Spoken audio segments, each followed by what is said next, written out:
Olá pessoal, hoje a gente vai nessa aula falar sobre processo de troca de calor por condução. Os processos de troca de calor, pessoal, são formas de transmitir o calor de uma fonte quente para uma fonte fria. E essas formas, elas podem acontecer de três maneiras diferentes. Então, nessa primeira situação, vamos imaginar que tem aqui uma panela com esses ingredientes que está sendo aquecida aqui no fogão. Então, esse conjunto ele vai aquecer, e quando normalmente se quer manusear, o que acontece? Usa uma colher. Então a colher, quando você coloca ela aqui dentro desse recipiente, o que acontece? Inicialmente ela vai estar numa temperatura baixa que você consegue pegar tranquilamente, mas quando você coloca aqui, como aqui está mais quente, vai haver uma troca de calor, né, desses ingredientes do próprio recipiente com a colher. Então ela vai o que? Aquecer. Então vai haver uma troca de calor, uma transmissão de calor aqui nessa colher, e essa transmissão de calor acontece por condução. Então o calor vai ser conduzido aqui ao longo do material da colher. Então depois ela vai ficar aquecida. Se ela for totalmente metálica, fica até um pouco difícil de você pegar, manusear, pode acontecer um acidente, você se queimar, etc. Aqui a gente tem outra situação, uma sala com um ar-condicionado. Então aqui nós vamos ter outro processo, onde aqui vai haver uma troca de calor devido à diferença de densidade entre o ar frio e o ar quente. Então normalmente aqui em cima o ar vai ficar mais frio, e aqui embaixo ele fica um pouquinho mais quente. Então o ar frio, pessoal, ele é mais pesado, ele é mais denso. Então qual é a tendência das coisas pesadas? Elas vão descer, e esse que está um pouquinho quente, o ar quente, ele vai subir. Então vai ficar essa circulação que nós chamamos de convecção. O terceiro processo, ele acontece, por exemplo, numa estufa. Essas estufas que se usa para cultivar plantas, flores. Então, essas estufas, pessoal, elas vão aproveitar a energia que vem do Sol. Então, essa energia que vem do Sol, nós chamamos de radiação. Detalhe, esses dois processos nós estudaremos mais detalhadamente em outra aula. Nós vamos nos concentrar no processo de transmissão de calor por condução. Então, vamos para essa situação aqui, ó. Imagina aqui que eu tenho essa fonte de calor, eu tenho essa barra de um determinado material, pode ser uma barra metálica, por exemplo. Então, quando você aquece essa extremidade aqui, no início você consegue até pegar aqui na parte do meio, aqui na parte na extremidade. Então, o que é que acontece basicamente quando você aquece bem aqui na pontinha, pessoal? Quando você aquece, os átomos que estão aqui presentes nessa região, eles vão fazer o que? Eles vão se agitar, aumentar a agitação deles. E o detalhe, quando eles estão bem agitados, eles vão transmitir a agitação para os átomos mais próximos. Então, os átomos mais próximos aqui vão pegar, né, a agitação dos átomos do início aqui. Depois, quando esses aqui estiverem bem agitados, também vão transmitir para os vizinhos, que depois transmite para o outro, até que essa transmissão ocorra em todo o material. E um detalhe também que esse processo aqui vai provocar o aquecimento das regiões vizinhas aqui. Então, no caso aqui, a gente vai ter, uma transmissão, né, do calor dessa região até a outra extremidade. Então, esse processo é que nós chamamos de processo de condução. O calor vai ser conduzido de uma extremidade a outra. E, normalmente, para que a condução aconteça de forma satisfatória, nós temos que ter isso aqui. Nós temos que ter um meio material. Então, no vácuo, o processo de condução não ocorre. Nós temos que ter um meio sólido, líquido ou gasoso. No caso aqui é um meio sólido. Uma coisa que é interessante, que se observa, quando você aquece aqui, ó, as partículas elas se agitam e transmitem a agitação para as vizinhas. E as partículas elas não mudam de local, elas ficam aqui. Mas a energia que você doou aqui no início, em forma de calor, nessa extremidade, ela se transmitiu para a outra extremidade. Então a gente pode concluir que no processo de condução vai haver uma troca de energia, ó, dessa extremidade para a outra, mas a matéria não se transporta, a matéria permanece no seu localzinho aqui.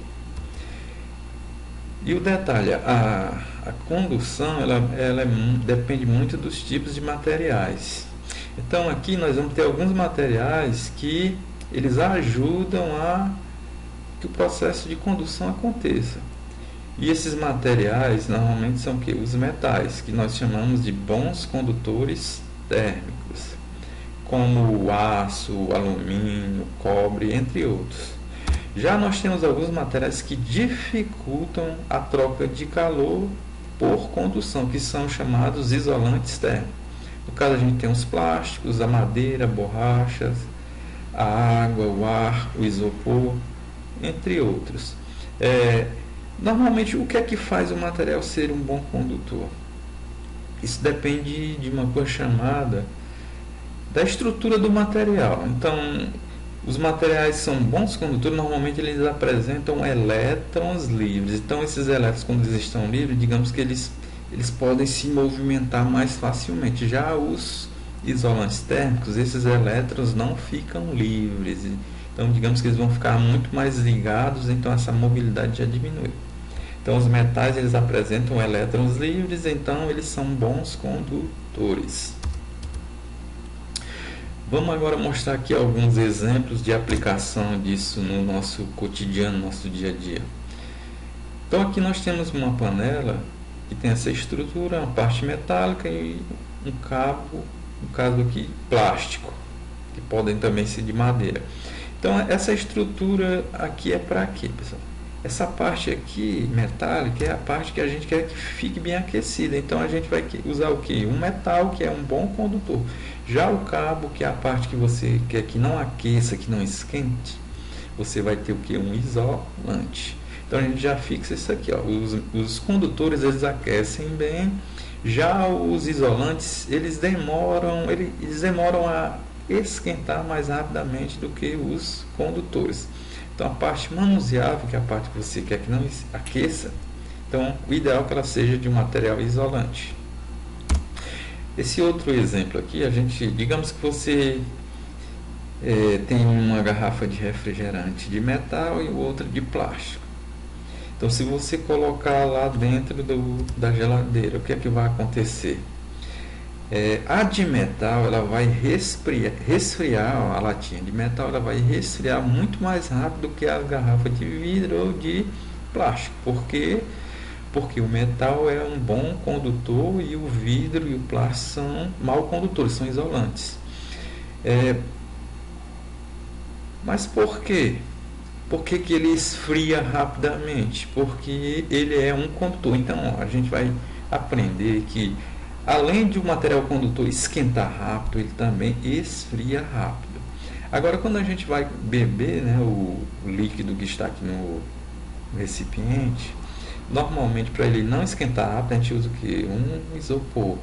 Então, o isopor ele também é um isolante térmico, porque ele vai diminuir a perda de calor, né, a troca de calor aqui do líquido que está dentro do recipiente com a parte externa. Então, ele vai conservar a temperatura do nosso líquido aqui. Então, o isopor também é um exemplo de isolante térmico. Nessa outra situação aqui, digamos que esteja no inverno, então, para a gente se proteger, normalmente se usa casacos, né? Então, eu já escutei algumas pessoas falarem que os casacos são aquecedores e não são aquecedores. Então, qual realmente é a função de um casaco? O casaco, na realidade, pessoal, ele é o que? Um isolante térmico. Então, aqui, ó, o que é que vai acontecer se ela não usar o casaco? Como o nosso corpo a temperatura é em torno de 37 e no inverno as temperaturas ficam bem baixas. Então, o que é que acontece? O seu corpo está na temperatura maior do que o ambiente externo. Então, haveria uma troca de calor devido a essa diferença de temperatura. Nós já vimos que a troca acontece do corpo mais quente para o mais frio. Então, qual seria a tendência? Do corpo perder energia para o ambiente, perder calor. Então, quando ele está perdendo calor, ele vai sentir uma sensação de frio. Então, a função aqui da roupa de lã é fazer o quê? Ela vai atuar como isolante térmico e vai evitar que o nosso corpo, que o corpo de qualquer pessoa perca calor para o ambiente. Quando ele perde calor para o ambiente, vai aparecer a sensação de frio. Vamos falar um pouquinho da lei de Fourier. Fourier foi um cientista que estudou experimentalmente os processos de troca de calor por condução e através de séries matemáticas, e essas séries matemáticas do Fourier são bem famosas. Ele formulou uma equação que permite a gente determinar a velocidade da transmissão do calor por condução. Então vamos aqui para essa ilustração. Então vamos imaginar esse objeto com esse formato. Então ele vai ter essa área aqui, que digamos que é uma forma retangular, tem um retângulo.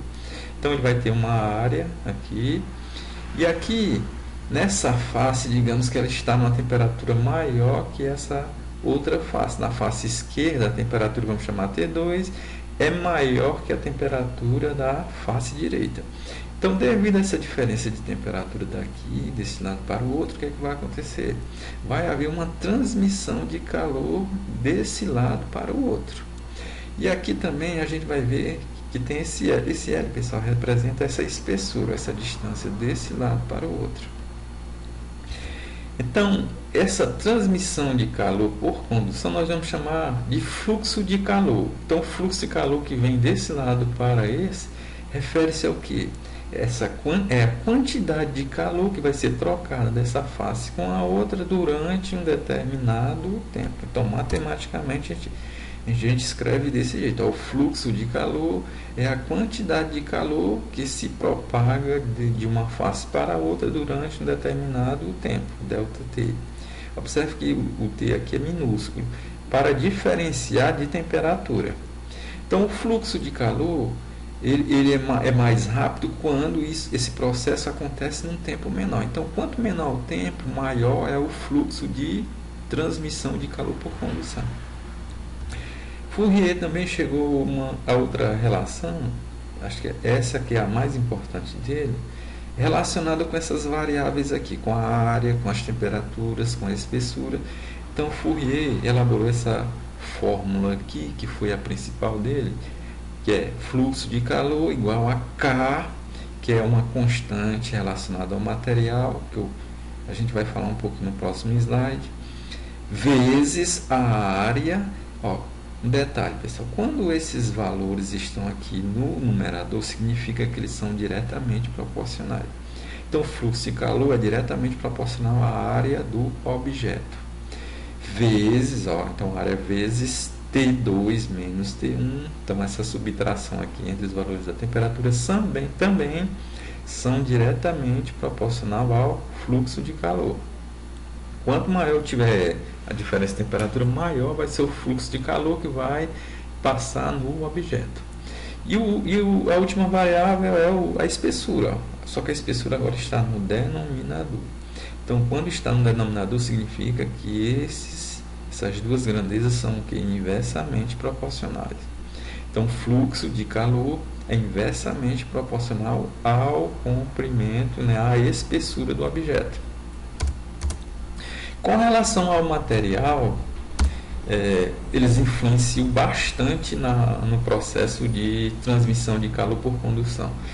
Então, existe uma constante chamada coeficiente de condutividade térmica, e esse coeficiente vai indicar o quê? Ele vai indicar se o material é um bom condutor ou se ele é um bom isolante. Como assim? Existem tabelas que mostram os valores desse coeficiente de alguns materiais. Então, aqui a gente observa, colocou-se essa estrutura aqui. Em cima colocou os metais, um pouco abaixo os gases e mais abaixo ainda outros materiais. Então, como é que eu analiso essa tabela com relação a essa questão de ser um bom condutor ou ser um bom isolante? O que se observa aqui, ó, os metais que a gente já viu que eles são bons condutores, esse coeficiente normalmente dos metais ele é maior do que de outros materiais. Então, quando o material tiver o coeficiente de condutividade térmica maior, significa que ele é um bom condutor térmico. Então, se a gente comparar aqui, ó, como essas potências de 10 são iguais, a gente compara só com os números que vem antes da potência. Então, o coeficiente que tem maior é a prata. Então, se eu fosse comparar a prata aqui, por exemplo, com o alumínio. Então, a prata, como ela tem um coeficiente maior, significa que ela é melhor condutor do que o alumínio. Então, esses materiais que estão listados aqui, esses metais, eles são bons condutores térmicos. Já aqui embaixo, a gente vai observar que esses valores são menores do que os valores de cima. Então, é o seguinte, quando esse coeficiente for o menor possível, significa que ele é um bom isolante térmico. Por exemplo, aqui, se a gente comparar aqui, por exemplo, vamos pegar aqui, ó, a lã e o gelo, tá? A gente vai observar que a lã, o valor é muito menor que o valor do gelo. Então, significa que a lã é um bom, em relação ao gelo, ele é melhor isolante do que esse, tá?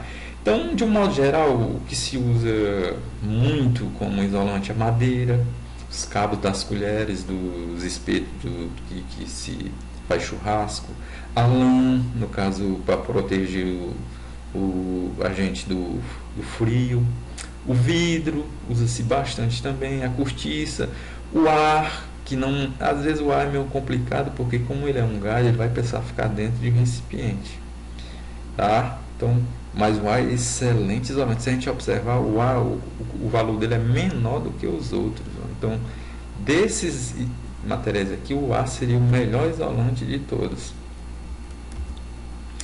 Vamos agora para uns exercícios para fixação desse conteúdo. É da página 74 do nosso livro Aula por Aula.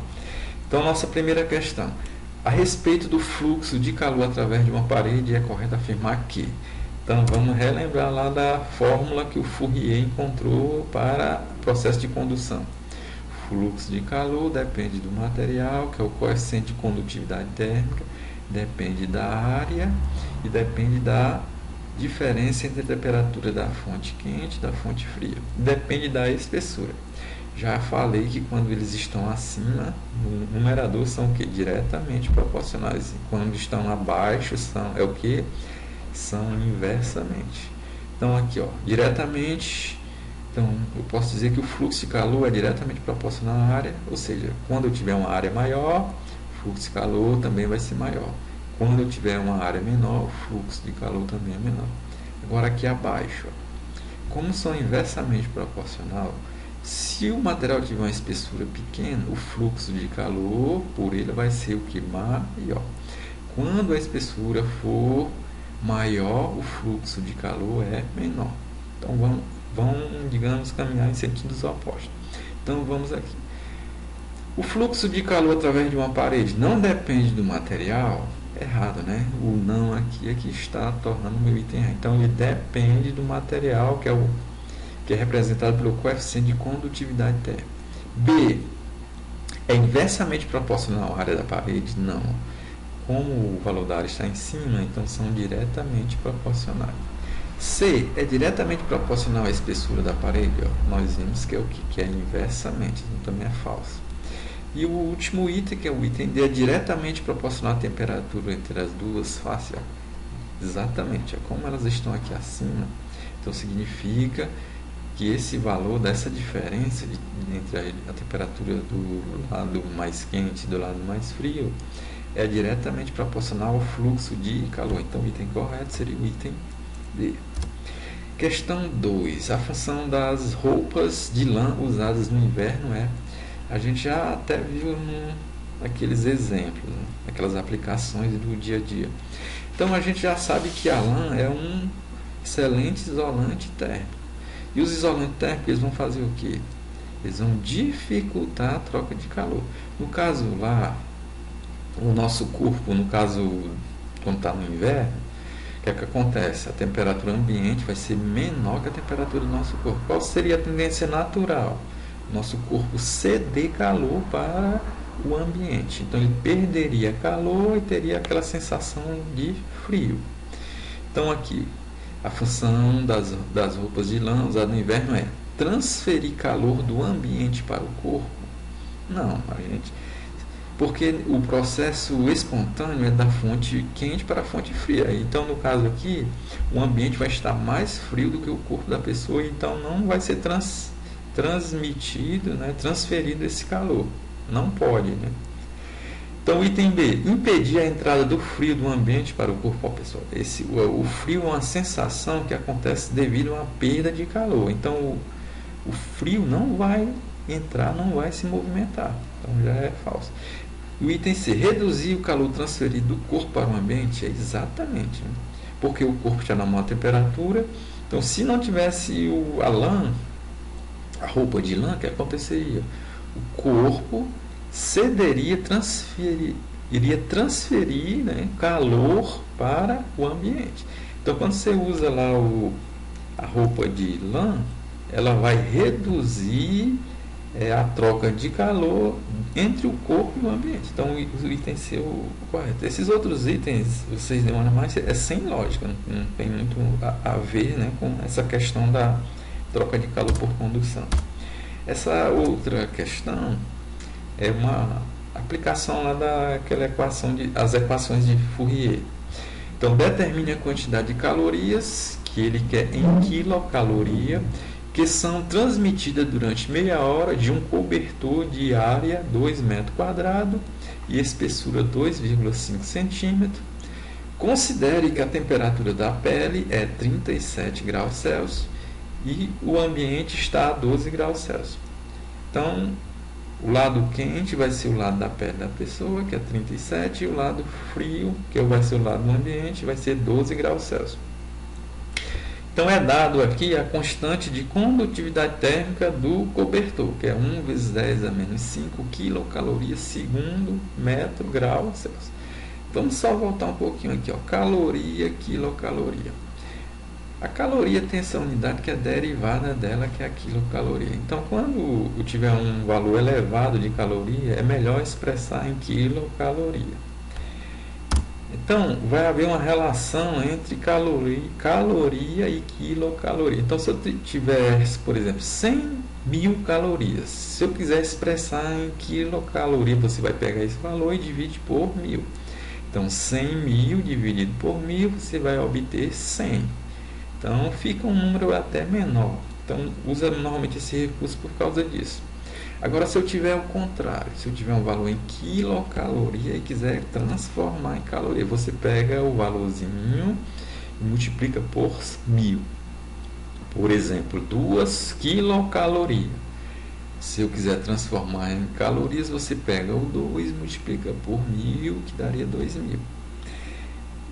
Então, agora vamos organizar aqui as informações. Então, o comando da questão aqui, ele pede para determinar a quantidade de calorias, ou seja, a quantidade de calor que a gente representa pela letra delta aqui. Só que, como ele falou, ele quer em quilocaloria. Agora a gente observa um detalhe, ó, aqui já está em quilocaloria.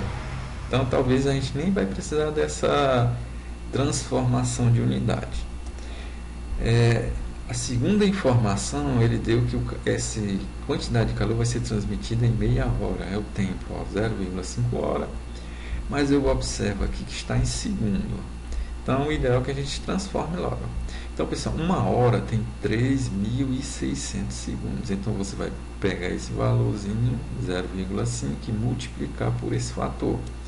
Então, 0,5 vezes 3.600, vocês vão obter 1.800 segundos.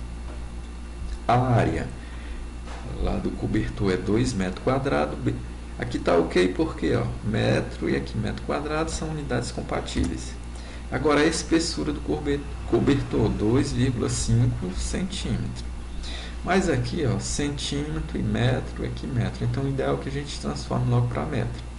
Então, para transformar centímetro em metro, vocês vão dividir por 100. Então, vamos ver aqui uma regrinha. Ó. Dividir por 100, a gente observa que tem 2 zeros. Então, o que é que acontece? Se eu for dividir, pessoal, um número decimal por uma potência de 10, 10, 100, no caso aqui é 100. A gente conta os zeros, são 2. Então, você vai pegar a vírgula e andar 2 casas. Agora, a gente vai imaginar que aqui é cheio de zero antes, tá certo? Então, aqui eu vou andar 2 casas, né? Porque são 2 zeros. Então, vamos imaginar que é cheio de zero. Então, aqui vai andar 1. Aqui tem um 0. Então, a vírgula vai ficar depois desse 0. Então, aqui fica desse jeito. Ó. Então, vamos só ver aqui. Ó. Imagine que a vírgula estava antes aqui. Ó. Então, andou uma casa e andou 2. Então, fica 0,025 metros. Os valores das temperaturas, do lado quente 37, tá aqui, que é o lado da pele da pessoa, e o outro lado é a temperatura do ambiente, que é 12 graus Celsius. E ele deu o coeficiente de condutividade térmica, que é 1 vezes 10 a menos 5. Então aqui, pessoal, nós vamos usar as duas formas. Por quê? O valor que eu queria é esse, ó, que eu quero, né? Na realidade, o ΔQ, que é a quantidade de calor que é transmitido. Mas para calcular essa quantidade eu preciso do fluxo e preciso do ΔT. O único que eu tenho inicialmente aqui é o ΔT, que é o tempo. Então nós vamos usar outra forma para calcular o fluxo, depois a gente volta para essa.